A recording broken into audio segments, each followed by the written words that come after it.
This video, I'm gonna be reviewing a episode that came out today, episode 1 of Dead Account.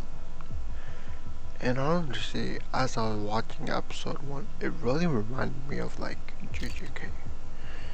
And like, I'm not just talking about the story, but like the characters, the power system. They're pretty much fighting cursed spirits, the equivalent of, cursed spirits. They have, the use of power, or I forgot what's it called, but it's pretty much the equivalent of cursed energy. And, um, every time I think about it, it's kind of interesting, because every time you think about it, you kind of find a new connection. So let me just talk about the episode. So everything's the same, even the story, the power system, everything is pretty much similar. Even our characters and our MC, which we see in this episode, that his powers aren't only like exactly like our MC. He has and that power is like pretty much fighting with his bare hands. He not only does that, but it seems like he has a connection to the founder, or he has a connection to like a very powerful jujitsu sorcerer. Because of the power. And honestly, if you think about it, it's kind of like Yuji's case in Jujutsu Kaisen, where like the only reason Yuji even admitted is because he ingested synchronous power, so like he just awakened. And like it's just funny to think about the similarities. And the way episode 1 ended was the way Jujutsu Kaisen episode 1 ended, which was that. So after that, he exorcised his own sister.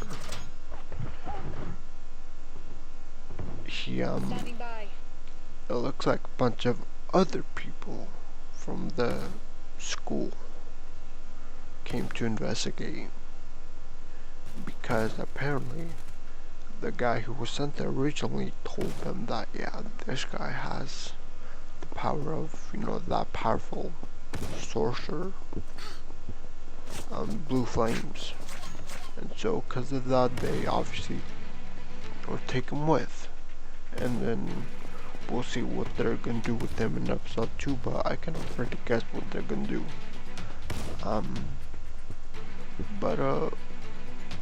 With that also comes into question, like, because if you guys remember in the Jujutsu Kaisen story, there are people called cursed users, which are pretty much like sorcerers, but instead of exercising and using their power for good, they make cursed spirits and do bad stuff with their powers. So I wonder if like we're gonna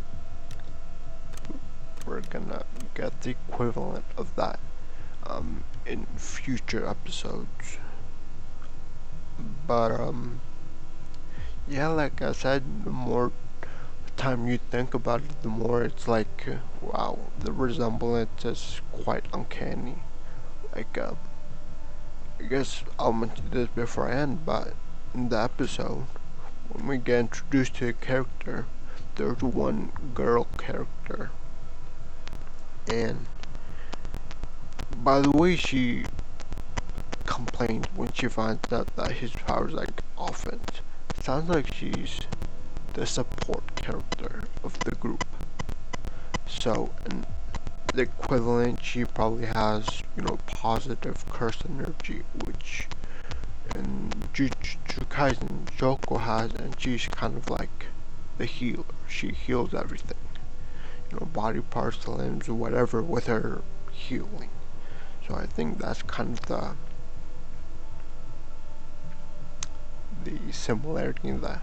Obviously, going forward, we're probably gonna get more in depth. We're probably gonna find more similarities going forward. But for now, I have to say, it's a pretty cool. Even though it is kind of the same, it is kind of cool to see um, another author try and do it. Because with JJK, it was kind of different. If you know, it just gives you different vibe. Here it doesn't. So I just wonder how far these similarities are gonna go. Um, but yeah, that's kind of the whole episode. Um, but I think I'm meant to hear. Please like, subscribe, and I'll see you next time. Bye.